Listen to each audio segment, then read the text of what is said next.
जब direct selling की बातचीत करते हैं, न्यूज़पेपर में भी आता है और बहुत सारे लोग मानते हैं कि आने वाले टाइम का बिजनेस है जी। लेकिन जब एक नया व्यक्ति डायरेक्ट सेलिंग चुनने जाता है कि मुझे किस कंपनी के साथ में जाना है, हालांकि गाइडलाइंस हैं, वो गाइडलाइन को चेक कर सकता है कि ये कंपनी इस गाइडलाइंस को फॉलो कर रही है या नहीं कर रही है, लेकिन उसे उतनी जानकारी नहीं होती आरंभ में।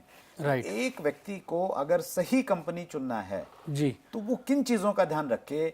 क्या, हालांकि किताब में आपने बड़ी बखूबी इस चीज़ को कवर किया है, तो मैं चाहूँगा कि हमारे व्यूअर्स के सामने आप संक्षेप में इस चीज़ को बताएं कि एक अच्छी कंपनी मतलब क्या क्या चेक किया जाए। देखिए, अगर एक सिंपल और सरल सा हम फ्रेमवर्क रखें, क्योंकि जो भी आदमी या जो भी डिस्ट्रीब्यूटर किसी के पास जाएगा वो अपनी कंपनी को ही बेहतर बताएगा, राइट। और ये समस्या आती है कि अब मैं किसकी बात सुनूं।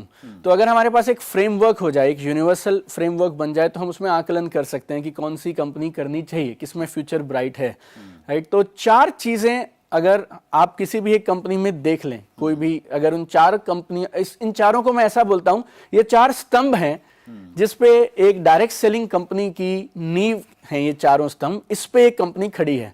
अगर ये चारों स्तंभ मजबूत रहेंगे तो कंपनी पीढ़ी दर पीढ़ी तक रहेगी और डिस्ट्रीब्यूटर्स अपने वो सारे सपने पूरे कर पाएंगे जो सोचकर वो डायरेक्ट सेलिंग चुनते हैं।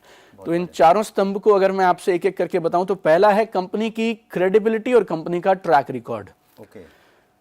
कंपनी की क्रेडिबिलिटी और ट्रैक रिकॉर्ड बोले तो डायरेक्टर्स क्या, कौन है, क्या करते थे, कितनी पुरानी कंपनी है, रजिस्ट्रेशंस वगैरह सब पूरे हैं कि नहीं, सरकार के द्वारा ये कंपनी मान्यता प्राप्त है या नहीं। और अब जब से एफडीएस से हमारे साथ है, आईडीएस से हमारे साथ है, तो ये बहुत एक सिंपल, एक छोटी सी चीज अगर हम चेक कर लें, कम से कम वो कंपनी एफडीएस से और आईडीएस से जैसी संस्थाओं से मान्यता प्राप्त कंपनी हो, उनकी मेंबर हो, राइट। तो ये कंपनी की क्रेडिबिलिटी और ट्रैक रिकॉर्ड सबसे जरूरी।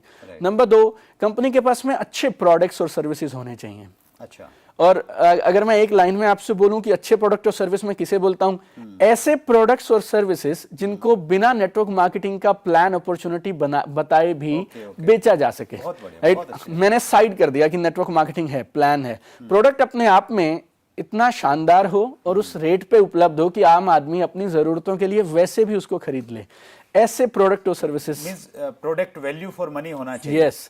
क्योंकि बहुत सारी कंपनीज, क्योंकि हिंदुस्तान में इंडस्ट्री बूम कर रही है, तो बहुत सारी नकली कंपनीज डमी प्रोडक्ट्स दिखा देती हैं। वो प्रोडक्ट में ना तो कुछ वैल्यू है, ना आप उसे अदरवाइज उसके 1/10 कॉस्ट पे भी, 10वें हिस्से की कॉस्ट में भी उसको नहीं खरीदेंगे। लेकिन क्योंकि सरकार की गाइडलाइंस है, उन्हें पूरा करने के लिए कई बार कंपनीज एक पर्दा जैसा दिखाती हैं, डमी प्रोडक्ट्स। तो वैल्यू फॉर मनी अगर हम चेक कर लें तो वो प्रोडक्ट्स और सर्विसेज, ये दूसरा स्तंभ हो गया। बहुत सही सर, मैं एक चीज इसी पॉइंट में और ऐड करूंगा, आप अपने पॉइंट्स कवर करेंगे। जो गाइडलाइंस हैं सेंट्रल गवर्नमेंट के द्वारा जो इशू की गई है, उसमें भी बहुत साफ साफ लिखा गया है कि कंपनी जो प्रोडक्ट अवेलेबल करवा रही है, जो सर्विस दे रही है, वो वैल्यू फॉर मनी होनी चाहिए। अगर वो वैल्यू फॉर मनी का प्रोडक्ट नहीं है, तो इट मींस वो गाइडलाइंस को फॉलो नहीं कर रहा है। बहुत बढ़िया सर। तो पहला हुआ कंपनी की क्रेडिबिलिटी और ट्रैक रिकॉर्ड, दूसरा हुआ कंपनी के प्रोडक्ट्स और सर्विसेज, तीसरा कंपनी का जो इनकम प्लान है वो भी बेहतरीन इनकम प्लान हो और गवर्नमेंट की गाइडलाइंस के साथ में इनकम प्लान हो।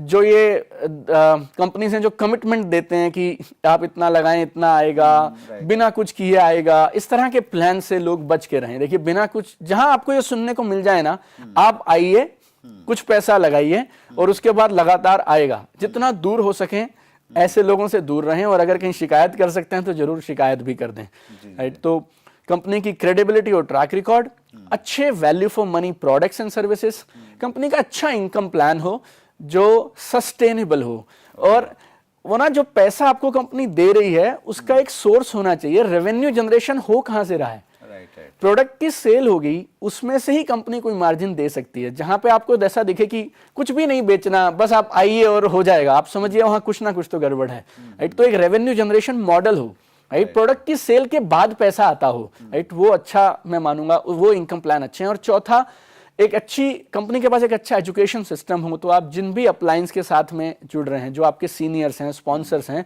उनके पास भी एक प्रूवन तरीका हो, काम कैसे किया जाए, काम को कैसे आगे बढ़ाया जाए। आपको कुछ टूल्स वूल्स ब्रोशर्स वगैरह कुछ कंपनी दे दे, ताकि आप अपनी नौकरी या अपनी दुकान के साथ, स्टूडेंट्स हैं तो साथ साथ कर पाएं इसको। तो ये चारों चीजें अगर ठोस रहेंगी तो वो कंपनी के साथ आंख मूंद करके अच्छा समय है हिंदुस्तान में आज शुरू करने का, जरूर करना बहुत चाहिए। बढ़िया सर, आपने गाइडलाइंस को 4 शब्दों में बहुत अच्छे से आपने